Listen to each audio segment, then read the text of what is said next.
Hello दोस्तों, आपका मेरे YouTube channel achieve your dreams में स्वागत है। और आज हम पढ़ेंगे प्लानिंग यानी नियोजन।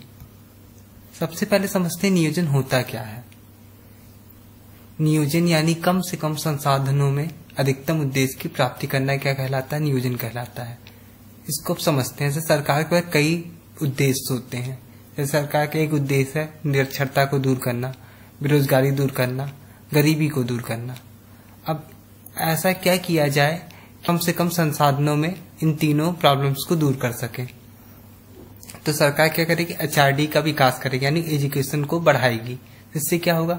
निरक्षरता दूर होगी यानी लोग साक्षर हो जाएंगे। अगर लोग साक्षर हो जाएंगे तो पढ़ लिख लेंगे तो जॉब पाएंगे तो बेरोजगारी दूर हो जाएगी। बेरोजगारी दूर हो जाएगी, जब वो जॉब पा जाएंगे तो उससे इनकम होगी तो उनकी गरीबी दूर हो जाएगी। यानी केवल शिक्षा पे काम करके सरकार इन तीनों उद्देश्यों की प्राप्ति कर लेगी। इसी को बोलते हैं नियोजन, यानी कम से कम संसाधन में अधिकतम उद्देश्य की प्राप्ति करना। अब देखते हैं इकोनॉमिक प्लानिंग इन इंडिया, मतलब आर्थिक नियोजन भारत में कब आया। 1934 में एक बुक लिखी गई, प्लान्ड इकोनॉमी फॉर इंडिया, और ये बुक लिखी गई थी M विश्वेश्वरैया द्वारा। ये इकोनॉमिक प्लानिंग में आर्थिक नियोजन में पहला कदम था। फिर 1938 में नेशनल प्लानिंग कमेटी की स्थापना की गई, का गठन किया गया, जिसको हिंदी में कहते हैं राष्ट्रीय नियोजन समिति। इसके चेयरमैन नेहरू थे। ये जो था आर्थिक नियोजन में दूसरा कदम था। फिर 1944 में गांधीयन प्लान बनाया गया। किसके द्वारा? SN अग्रवाल द्वारा। और इन्होंने क्या कहा कि अगर देश का विकास करना है तो देश के सभी वर्गों का विकास करना होगा, तभी देश का विकास संभव है। फिर 1944 में एक प्लान लाया गया, बॉम्बे प्लान। और ये जो प्लान था ये किसने दिया? बॉम्बे के 8 उद्योगपतियों ने दिया था। और इनका मानना था देश का विकास तभी हो सकता है जब देश में इंडस्ट्रीज का विकास हो, यानी उद्योगों का विकास हो। और ये बहुत इंपॉर्टेंट पूछा था, इंपॉर्टेंट है, किसके द्वारा दिया गया? तो बॉम्बे प्लान बॉम्बे के 8 उद्योगपतियों द्वारा दिया गया। फिर 1945 में एक प्लान आया, पीपुल्स प्लान। ये किसके द्वारा दिया गया? MN रॉय द्वारा। और इनका कहना था अगर देश का विकास करना है तो देश के सभी लोगों का विकास करना जरूरी है। 1950 में फिर एक प्लान आया, सर्वोदय प्लान।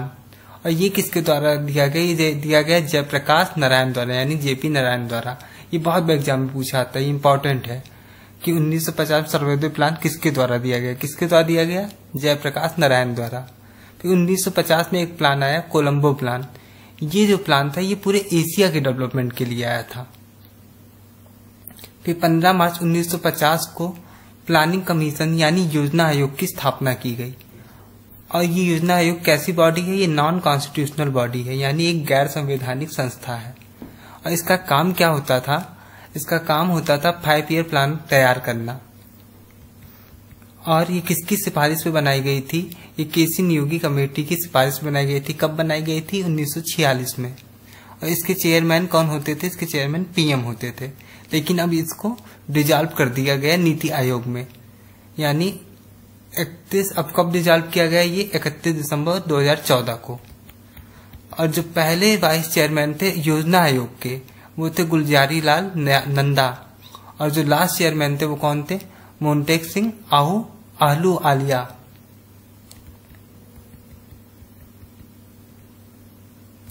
फिर 1952 में नेशनल डेवलपमेंट काउंसिल की स्थापना की गई, यानी राष्ट्रीय विकास परिषद।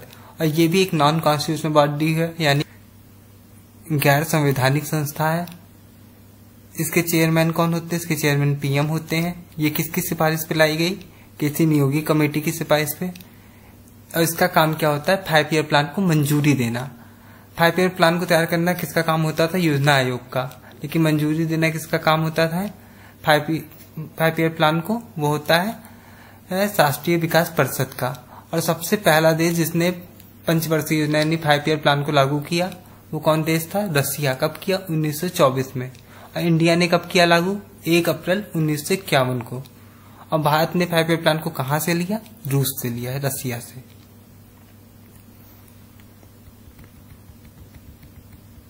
अब देखते हैं पहली पंचवर्षीय योजना यानी फर्स्ट 5 ईयर प्लान। ये कब से कब तक रहा? 1951 से 1956 तक। इसमें जो होता है जितने भी पंचवर्षीय योजनाएं हैं, इसमें सबसे इम्पोर्टेंट होता है कि मॉडल क्या था और फोकस किस पे था। तो इस पे फोकस किस पे था? एग्रीकल्चर पे। और मॉडल का क्या नाम था? किस मॉडल पर आधारित था? हेराल्ड डोमर मॉडल पर आधारित था। इसमें फोकस किस पे किया गया? कृषि पे। और इसके लिए क्या किया गया? सामुदायिक विकास योजना बनाई गई और राष्ट्रीय विस्तार योजना बनाई गई। सामुदायिक विकास योजना जो थी 1952 में बनाई गई थी और राष्ट्रीय विस्तार योजना 1953 में बनाई गई थी। और इसी में दामोदर वैली कारपोरेशन की शुरुआत की गई। ये पहली भारत की बहुउद्देशीय परियोजना है। और हीराकुंड बांध और भाखड़ा नंगल बांध इसी समय बनाया गया था। लेकिन ये जो दोनों योजनाएं थी फेल हो गई थी। ये इसकी फलता की जांच करने के लिए एक कमेटी बनाई गई, बलवंत राय मेहता कमेटी। और इन्हीं की रिकमेंडेशन पे ग्राम पंचायत, ब्लॉक और जिला पंचायत की स्थापना की गई थी। क्योंकि ये केंद्र लेवल पे आई थी योजना, क्योंकि एग्रीकल्चर जो होता है, खेती जो होती है, केंद्र में बैठ के हर जगह भारत की भौगोलिक स्थिति अलग अलग है। तो वहां एक जगह बैठ के पूरे देश के एग्रीकल्चर के लिए योजना नहीं बनाई जा सकती। इसके लिए उन्होंने कहा कि आपको ग्राम पंचायत, ब्लॉक और जिला पंचायत लेवल पे भी योजनाएं बनानी पड़ेंगी। फिर क्या आता है? दूसरी पंचवर्षीय योजना कब से कब तक थी? 1956 से 1961 तक। और ये किस मॉडल पर आधारित थी? पीसी महाबलोनिस मॉडल पर आधारित थी। और महाबलोनिस को ही बोला जाता है architecture of planning in India. इसमें फोकस किस पे किया गया? इंडस्ट्रीज पे यानी उद्योग पे। और जो पहला उद्योग था, उद्योग पॉलिसी आई थी, वो कब आई थी? 1946 में आई थी, यानी आजादी के पहले। लेकिन जो दूसरी पॉलिसी आई, इंडस्ट्रियल पॉलिसी आई, वो कब आई? दूसरी पंचवर्षीय योजना में, यानी 1956 में। इसी के समय राउरकेला, भिलाई, दुर्गापुर इंडस्ट्रीज की स्थापना हुई थी। और राउरकेला जो हुई थी जर्मनी के सहयोग से, भिलाई हुई थी रसिया के सहयोग से, और दुर्गापुर जो थी ब्रिटेन के सहयोग से। एग्जाम में पूछा था कौन किसके सहयोग से स्थापना हुई थी। तो राउरकेला जो थी जर्मनी के सहयोग से, भिलाई रसिया के सहयोग से, दुर्गापुर ब्रिटेन के सहयोग से।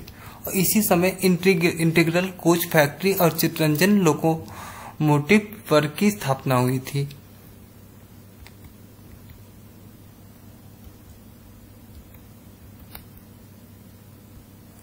अब देखते हैं तीसरी पंचवर्षीय योजना। 1961 से 66 तक थी ये। इसमें फोकस किस पे किया गया? सेल्फ रिलायंस यानी आत्मनिर्भरता पर। और कैसे? एग्रीकल्चर इंडस्ट्रीज दोनों का साथ साथ विकास करके।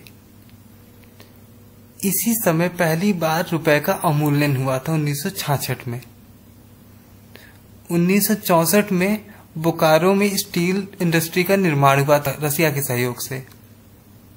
1964 में बोकारो में स्टील इंडस्ट्री का निर्माण हुआ था रसिया के सहयोग से। और 1964 में ही आईडीबीआई और यूटीआई बैंक की स्थापना हुई थी। यूटीआई को फुल फॉर्म होता था यूनिट ट्रस्ट ऑफ इंडिया, बाद में यही एक्सिस बैंक बना। और 1965 में एफसीआई यानी फूड कॉर्पोरेशन ऑफ इंडिया की स्थापना हुई। और ये जो था मोस्ट फेलियर प्लान था। इसका रीजन क्या था? 1962 में इंडो चाइना वार हुआ था, 1965 में इंडो पाक वार हुआ था और 1965-66 में अकाल पड़ा था। इस वजह से ये प्लान बहुत ही अनसक्सेसफुल हो गया था। इसका रीजन क्या था? भारत और चाइना का युद्ध हुआ था, भारत और पाकिस्तान का युद्ध हुआ था, और 1965 और 66 में अकाल भी हुआ था। और इसी वजह से देश की आर्थिक व्यवस्था बिगड़ गई थी। इसी वजह से प्लान हॉलीडे लिया गया, यानी योजना अवकाश। और इस समय पूरे 5 साल के लिए योजना न बनाकर एनुअल प्लान बनाया गया, मतलब एक एक साल के लिए योजनाएं तैयार की गई। 1966 से 67, 1967 से 68, 1968 से 69 तक। और 1966 और 67 में ही ग्रीन रेवोल्यूशन हरित क्रांति आई थी।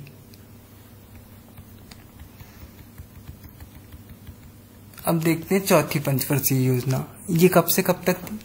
1969 से 74 तक। किस मॉडल पे आधारित थी? डीआर गाडगिल मॉडल पर आधारित थी। फोकस किस पे किया गया था? ग्रोथ विद स्टेबिलिटी यानी स्थिरता के साथ विकास। और 1969 में 14 बैंकों का राष्ट्रीयकरण हुआ था। और कैसे बैंकों का राष्ट्रीयकरण था? वैसे बैंक जिनकी पूंजी 50 करोड़ से अधिक हो। और 1969 में ही कोल माइंस का भी राष्ट्रीयकरण हुआ था। और 1974 में फर्स्ट न्यूक्लियर टेस्ट यानी पहला परमाणु परीक्षण हुआ था, इसको नाम क्या दिया गया था? स्माइलिंग बुद्धा। 1971 में फिर युद्ध हो जाता है इंडिया और पाकिस्तान का। और 1972 में मिडिल ईस्ट में क्राइसिस भी आई थी। इस कारण ये प्लान भी विफल रहा था। अब देखते हैं 5वीं पंचवर्षीय योजना। ये थी 1974 से 78 तक। ये केवल 4 साल के लिए आई थी। इसमें फोकस कर दिया गया था गरीबी हटाओ। किस मॉडल पर आधारित थी? डीपी धर मॉडल पर आधारित थी। और इसी में पहली बार 20 सूत्री फार्मूला तैयार किया गया था।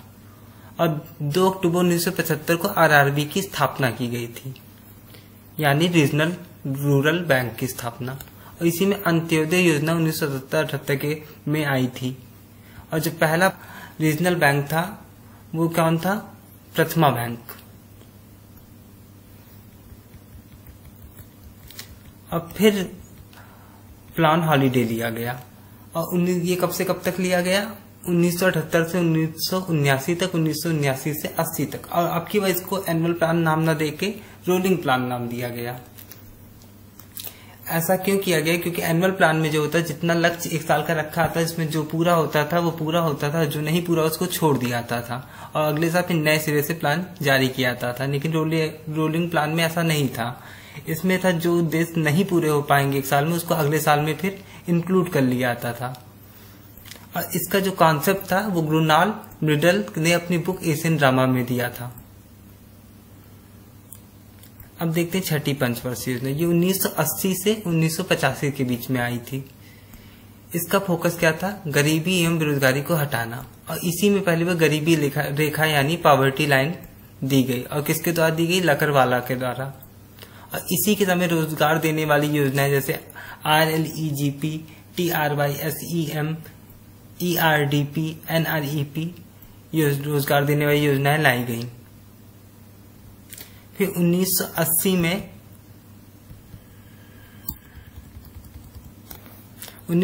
में 6 बैंकों का राष्ट्रीयकरण किया गया। और कैसे बैंक? जिनकी कैपिटल 200 करोड़ से ऊपर थी। अब इसका फुल फॉर्म देख लेते हैं। RLEGP, TRYSEM, IRDP और NREP का। RLEGP का फुल फॉर्म होता है rural landless employment guarantee programme. TRYSEM का फुल फॉर्म है training rural youth for self employment. और IRDP का फुल फॉर्म है इंटीग्रेटेड रूरल डेवलपमेंट प्रोग्राम। और NREP का फुल फॉर्म है नेशनल रूरल एम्प्लॉयमेंट प्रोग्राम। और फिर 1982 में 2 बैंकों की स्थापना की गई, एक एक्जिम बैंक और एक था नाबार्ड। इन 2 बैंकों की स्थापना कब की गई? 1982 में। नाबार्ड की स्थापना कब हुई? 1982 में।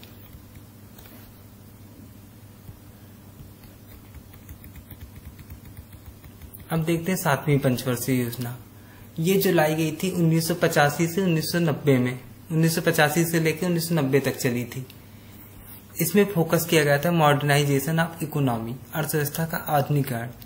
इसी में पहली बार स्पीड पोस्ट की स्थापना की गई 1986 में। और इसी के समय पहली बार हिंदू ग्रोथ को पार कर लिया गया। और हिंदू ग्रोथ क्या होता है? जब हमारी अर्थव्यवस्था की ग्रोथ 3.5% से ऊपर हो जाती है तो उसको बोलते हैं हिंदू ग्रोथ। और अप्रैल 1989 में JRY यानी जवाहर रोजगार योजना लाई गई। और अक्टूबर 1989 में NRY यानी नेहरू रोजगार योजना लाई गई। अब फिर से वह प्लान हॉलीडे लिया गया। और ये इसलिए क्यों लिया गया? देश में राजनीतिक अस्थिरता के कारण। 1990 में सिडबी यानी की स्थापना की गई, जिसका हेडक्वार्टर कहाँ है? लखनऊ में। और 1951 में LPG पॉलिसी यानी राव मनमोहन मॉडल यानी लाया गया। ग्लोबलाइजेशन हुआ यानी अर्थव्यवस्था का हमारी। LPG पॉलिसी किसने लाई थी? मनमोहन सिंह ने। इसका श्रेय किसको दिया था? मनमोहन सिंह को।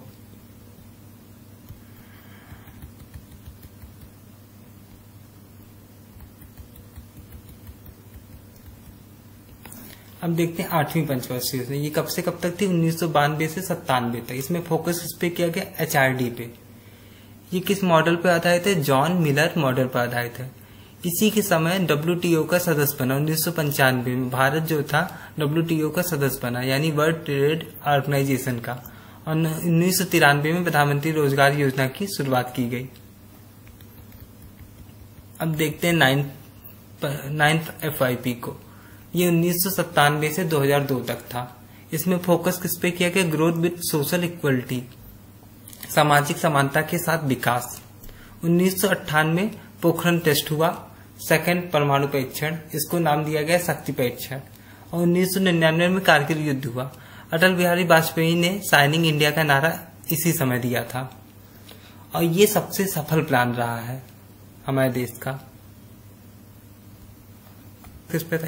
अब 10वां 5 ईयर प्लान यानी 10वीं पंचवर्षीय योजना देखते हैं। ये 2002 से 2007 तक था। इसमें फोकस किस पे दिया गया? Reduce imbalances and improve quality of life. और 11वां जो FYP था 2007 से 2012 तक चला था। इसमें फोकस किया था इंक्लूसिव ग्रोथ यानी समावेशी विकास। और जो 12वां था वो 2012 से 2017 तक था। इस पे फोकस किया गया था more faster and more inclusive growth. ये 10वीं 11वीं 12वीं ज्यादा इसको पढ़ना नहीं है, इसमें फोकस याद रखना है। पूछे आते हैं उधर से ही क्वेश्चन। अब देख लेते हैं ग्रोथ रेट। अब देख लेते हैं ग्रोथ रेट मतलब क्या उद्देश्य था, कितना टारगेट था, एक्चुअल ग्रोथ रेट कितनी हुई थी। जो पहले प्लान में हुआ था, जो पहली पंचवर्षीय योजना में 2.1 का टारगेट था और एक्चुअल जो हुई थी 3.6 की ग्रोथ हुई थी। सेकंड में टारगेट था 4.5% ग्रोथ करने का, हुई थी 4.27% ग्रोथ। तीसरी में 5.6% का टारगेट था और ग्रोथ हुई थी 2.4%। और फोर्थ में टारगेट था 5.6% का, ग्रोथ हुई थी 3.3% की। और 5वीं पंचवर्षीय योजना में 4.4% का टारगेट था और हुई थी कितनी? 5%। और छठी में 5.2% का टारगेट था, हुई कितनी थी ग्रोथ? 5.4%। सातवीं में टारगेट था 5% का, हुई थी 6%। 8वीं में टारगेट था 5.6% का और ग्रोथ हुई थी 6.78%। और 9th में टारगेट था 6.5% का और हुई थी 6.4%। और 10वीं पंचवर्षीय योजना में टारगेट था 8.1% का और हुई थी कितनी ग्रोथ? 7.7%। और 11वीं में 9% का टारगेट था और ग्रोथ हुई थी 7.8%। इस प्रकार हमारा नियोजन टॉपिक खत्म हुआ। अब अगले वीडियो में हम पढ़ेंगे फाइनेंस मार्केट को। Thanks for watching.